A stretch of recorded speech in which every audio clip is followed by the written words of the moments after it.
Primeira vez. É com temor e tremor. Eu gostaria de pedir que a igreja se colocasse em pé.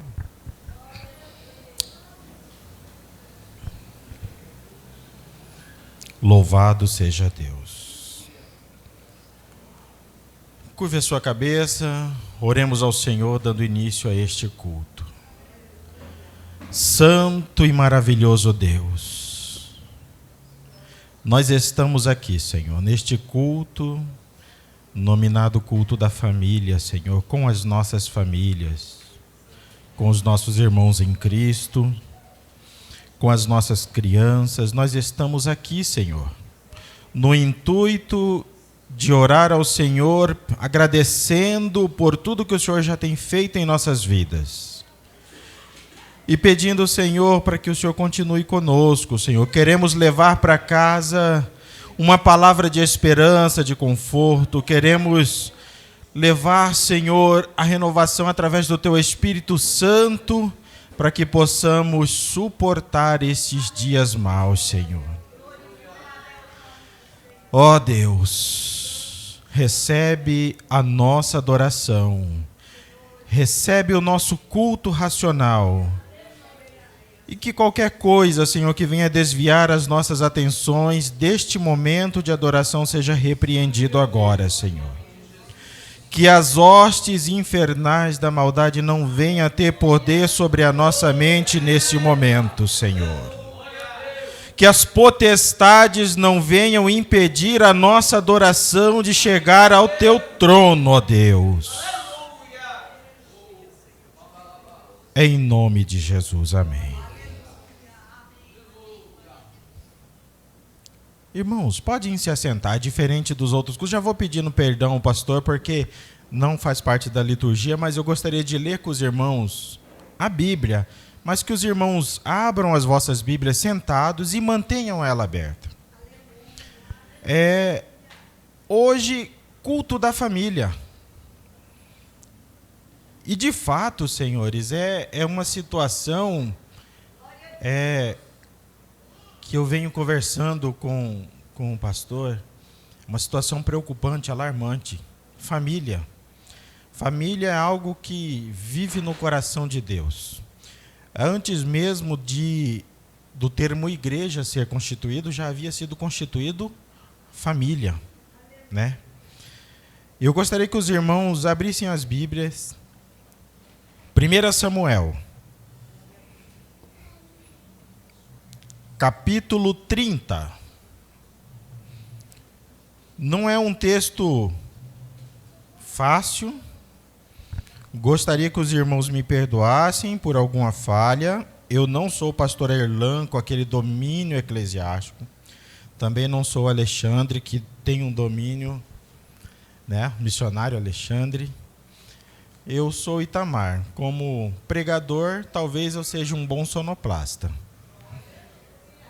Mas vamos falar daquilo que Deus colocou em nosso coração. Família. É uma preocupação pessoal, e é uma preocupação porque nós temos visto que o inimigo tem atacado constantemente as nossas famílias, as vossas famílias, com o intuito de abalar a sua fé, a nossa fé. E família é algo especial, mas não é uma coisa perfeita. Família é onde nós nos reunimos para sorrir juntos, nos reunimos também para chorar juntos. Família é o lugar onde está todo mundo reunido para celebrar, e está todo mundo também reunido para aquela dor do luto. Família, ela sonha junto e ela sofre junto. Não existe um lugar onde nos alegramos mais e aonde sofremos mais do que dentro da nossa casa. Porque as pessoas mais próximas a nós é a nossa família. Quando a nossa família sofre, sofremos com ela. Quando a nossa família se alegra, se alegramos com ela. Mas não é uma coisa perfeita. Todos nós temos falhas. Mas aí, nós olhando para a Bíblia, nós vemos também que os nossos antecessores também sofriam a mesma perseguição, a mesma luta, a mesma batalha com relação às vossas famílias. E isso não é uma coisa de Antigo Testamento, é uma coisa antiga desde a criação. Nós vemos que Adão, o homem mais sortudo da terra que não teve sogra, né, minha sogra? Adão, ele teve como pai que sofrer a dor de ver o seu filho tirar a vida do seu outro filho. E isso é algo que não se consegue sentir. Nós vemos também a situação de Abraão, da qual nós conhecemos como pai da fé, onde nós lemos versículos lindos em hebreu, fazendo menção do nome dele. Nós vemos as promessas lindas de Deus, fazendo promessas lindas de que ele teria uma nação como que as nações descendentes de Abraão seria como a areia do mar, incontável. Mas nós também não conseguimos mensurar a dor de Abraão quando teve que colocar uma matolinha nas costas de Emanuel e despedir ele no meio do deserto. Imagina a dor do pai que, por uma decisão da sua esposa, que naquela época já havia recebido uma promessa, mas por precipitação fez o aluguel de uma barriga para que ela pudesse acelerar o processo da promessa. E aí de repente Deus cumpre a promessa, porque Deus não mente, Deus não atrasa, Deus faz as coisas na hora certa. E aí de repente nasce Isaac. Aí agora Sara não quer mais o filho que veio da barriga de aluguel. E Abraão é obrigado a dispensar o seu filho, a mandar embora o seu filho. Vocês conseguem sentir a dor desse pai? Você consegue sentir também a dor desse filho desprezado pelo pai? E isso é ser família. Samuel, profeta, também juiz sobre Israel. Talvez foi o homem, além de Jó, que pôde chegar diante da nação e dizer: olha, se eu te devo algo, se eu fiz algo para vocês, se eu peguei algo de vocês que não é justo, por favor, me fale. Se alguém tem alguma coisa para falar sobre a minha integridade, fale. Ele foi um homem justo, íntegro. Mas já os seus filhos, eles se enveredaram para outras situações. E aí você imagina, você cria o seu filho dentro da igreja, dentro dos preceitos cristãos. O seu filho cresce ouvindo aquilo que você ensina a ele, e de repente lá vai seu filho fazendo aquilo que não foi o que você ensinou, mas o mundo consegue. Vocês conseguem sentir essa dor? É justamente essa situação. Família é isso. Família não é uma coisa perfeita. E aí nós vemos aqui no livro de 1 Samuel, capítulo 30. Quem encontrou, por favor, diga amém. Aleluia. E sucedeu, pois, que chegando Davi e os seus homens ao terceiro dia, a cidade de Ziglague, já os amalequitas tinham dado com ímpeto contra o sul e a Ziglague, e a esta feriu e queimou. Tinham levado cativos ou presos as suas mulheres, os seus pequenos, Os seus idosos tão somente levaram consigo, mas não o mataram.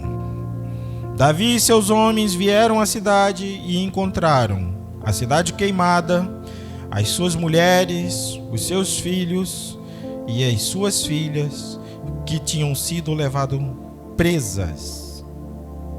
Então Davi e o povo que se encontrava com ele ergueram a sua voz e chorou até não terem mais forças para chorar. Entender, irmãos? Não é um texto muito simples e também não é um assunto muito fácil.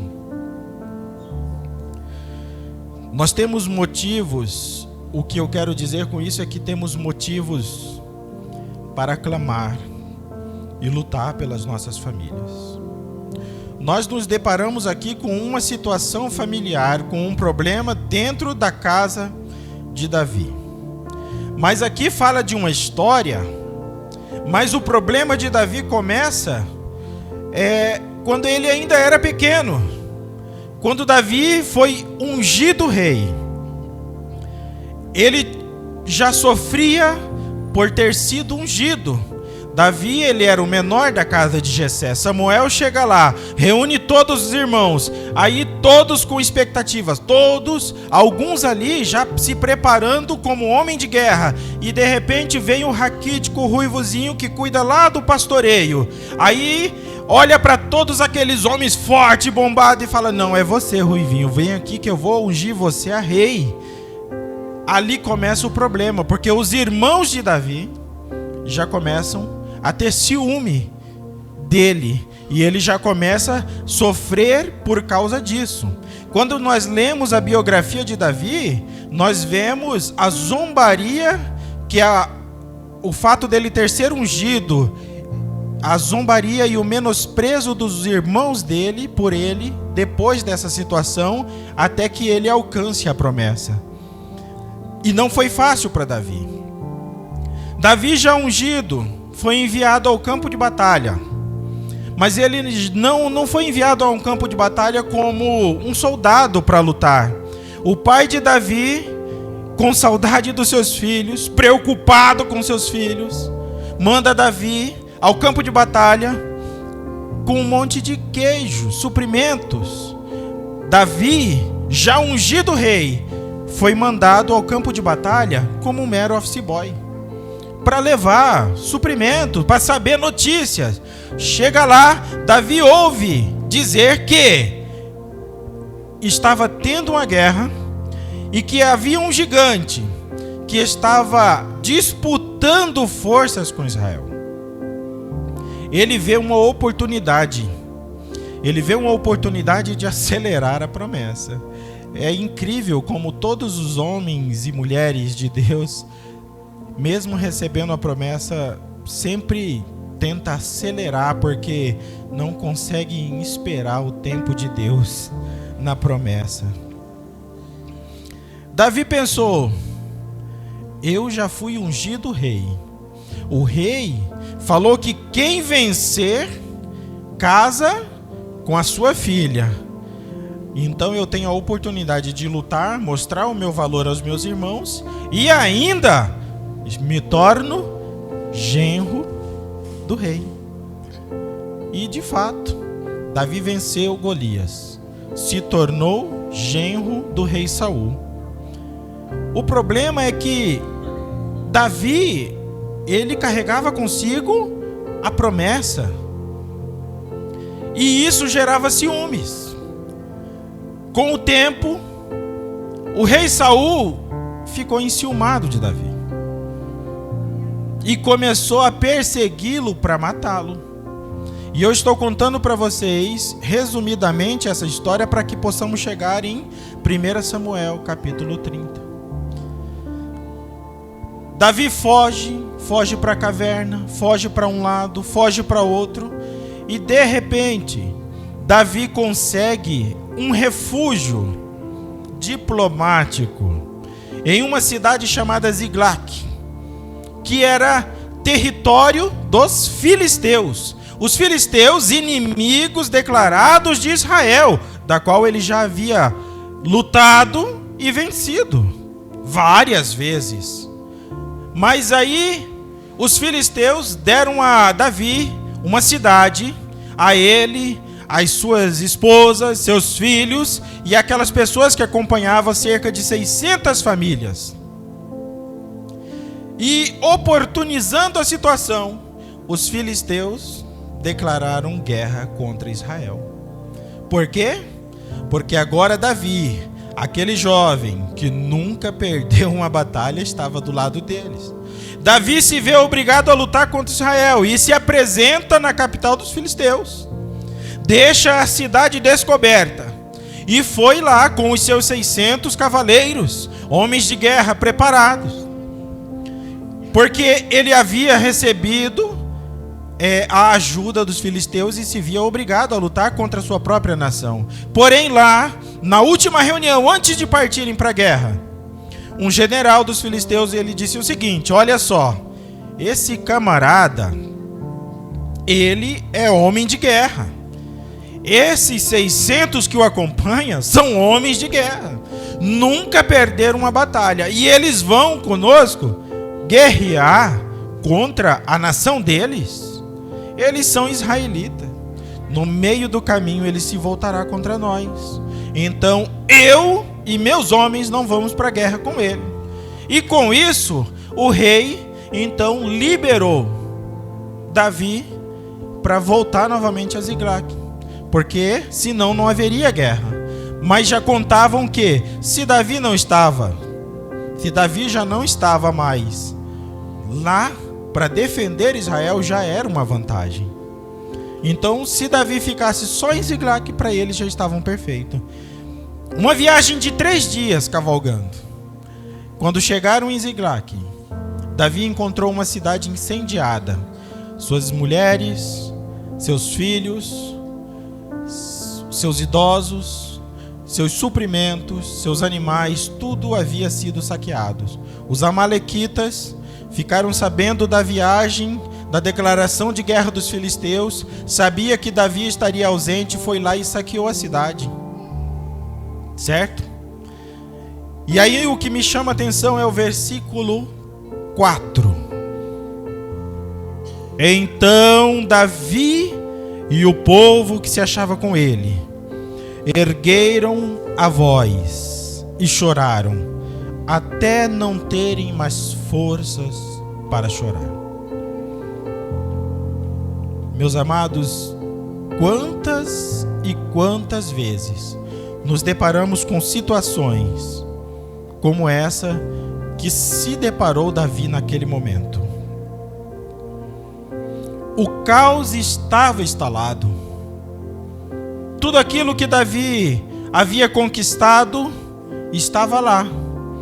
Toda a história, toda a biografia de Davi, quando deixou de ser menino e se tornou homem de guerra, estava lá. Suas esposas, seus filhos, as suas posses. E o interessante, aqueles que estavam com Davi estavam tão furiosos, que estavam falando de apedrejá-lo. Existem situações da nossa vida que a gente passa por isso. É angustiante, é apertado, é difícil, não temos palavras. E o interessante é o seguinte: tem coisas que não se resolve com grito. Tem coisas que não se resolve com raiva. Tem coisas que não se resolve na confusão. Existem situações que temos que nos derramar, chorar, abrir o nosso coração, rasgar o nosso coração diante de Deus, senão não resolve. Como testemunho pessoal, eu lembro de um dia, quando nós começamos, ainda no outro endereço, início da pandemia, o pastor trabalhava lá com a gente, ajudava a gente lá e tivemos que fechar a gráfica, nossa única fonte de renda. Depois lutamos, conseguimos abrir apenas a grade e trabalhar igual as distribuidoras, com a porta trancada, mas a grade para as pessoas não entrarem. Aí chegava em casa, lembrava, tem a minha esposa do grupo de risco, meu filho, e a nossa preocupação, tanto a minha quanto do pastor, atendemos muita gente todos os dias, não sabemos o que nós podemos levar doença para dentro de casa, certo? E aí um desespero, se você sentasse na frente da televisão, naquela época dava vontade de cortar o pulso, porque todo mundo ia morrer. Eu estava sem dormir e minha esposa estava aqui de testemunha. Um dia eu liguei para o pastor e falei: pastor, me empresta um tempo para eu ficar lá na igreja, porque eu preciso orar. E aí eu fui lá para a igreja no período da tarde, depois que fechamos a gráfica, e eu tentei orar e eu não consegui. Eu simplesmente deitei no chão da igreja e chorei, porque eu estava desesperado. E existem diversas situações que nós nos deparamos com isso. Talvez não seja o medo do amanhã, mas talvez seja aquilo que você está passando agora. Estamos lindos, cheirosos, bem arrumados, sentados aqui. Ninguém sabe o que passamos dentro de casa. Estamos aqui dando glória a Deus, mas às vezes lá dentro da nossa casa a gente não consegue sequer lembrar de Deus, de tanta dificuldade que passamos. Às vezes as dificuldades emocionais, às vezes a dificuldade financeira, às vezes um telefonema nos perturba, às vezes uma situação do dia que estava tão tranquila e de repente no começo da tarde surge uma situação de tristeza e dor. Aqueles nossos familiares que estão lá longe, de repente liga, nos dá uma notícia. Existem momentos como esse, meus amados, que nós devemos fazer como Davi.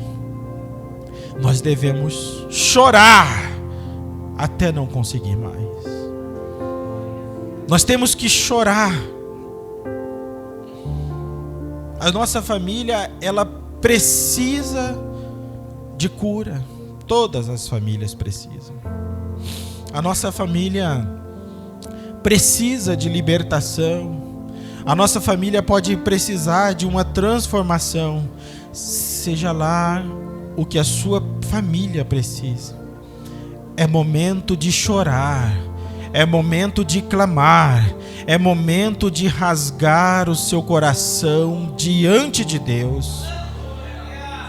O inimigo não suporta ver a sua felicidade, não suporta ver a felicidade e o sucesso da sua família.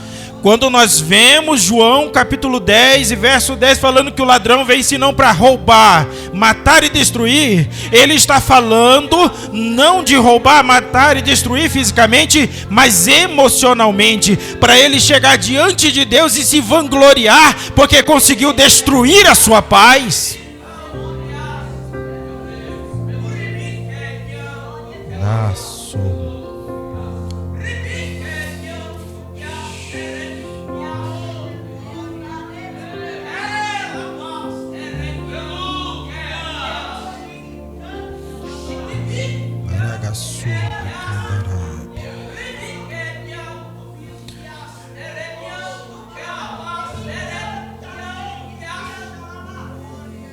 Verso 6.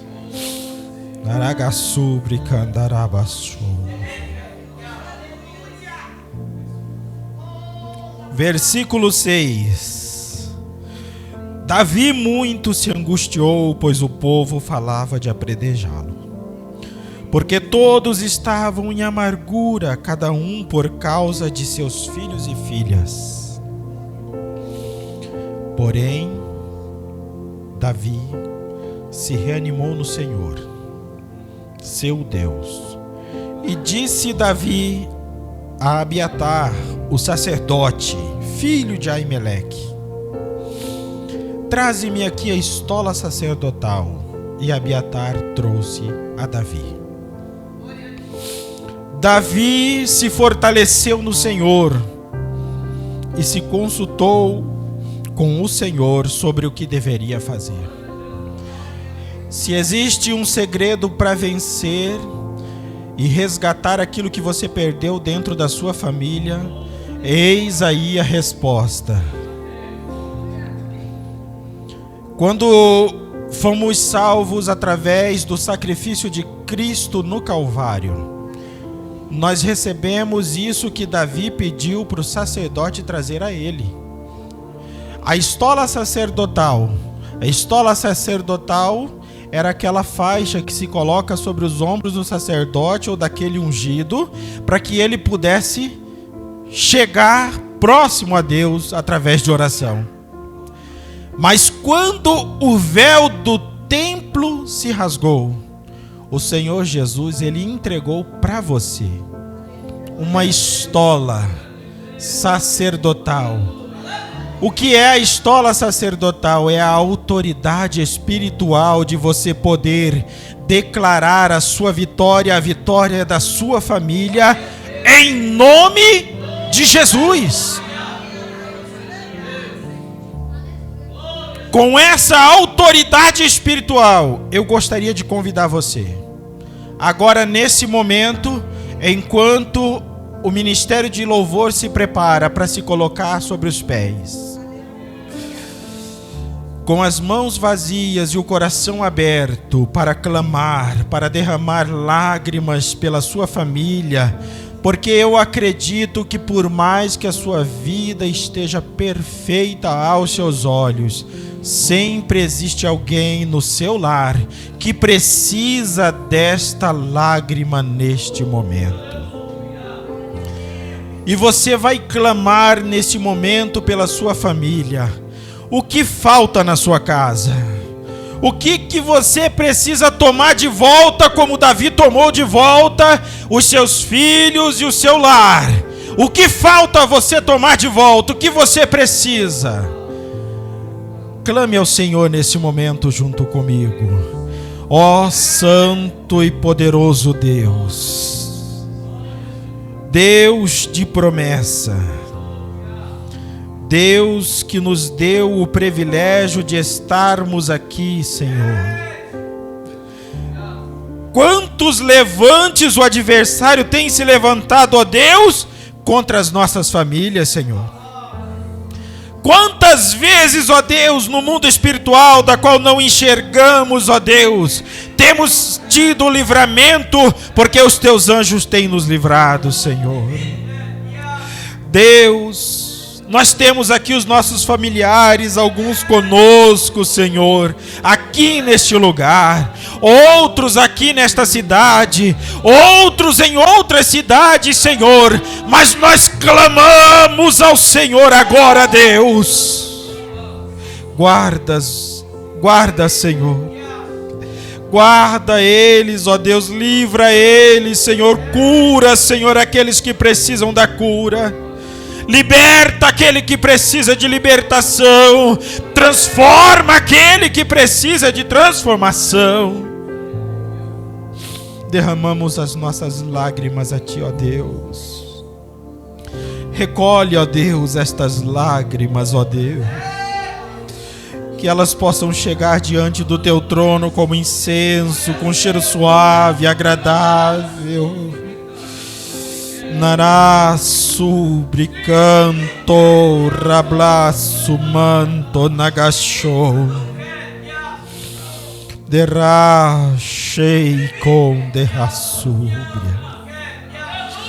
Senhor, aonde tiver um casamento que precisa de restauração, restaura, Senhor.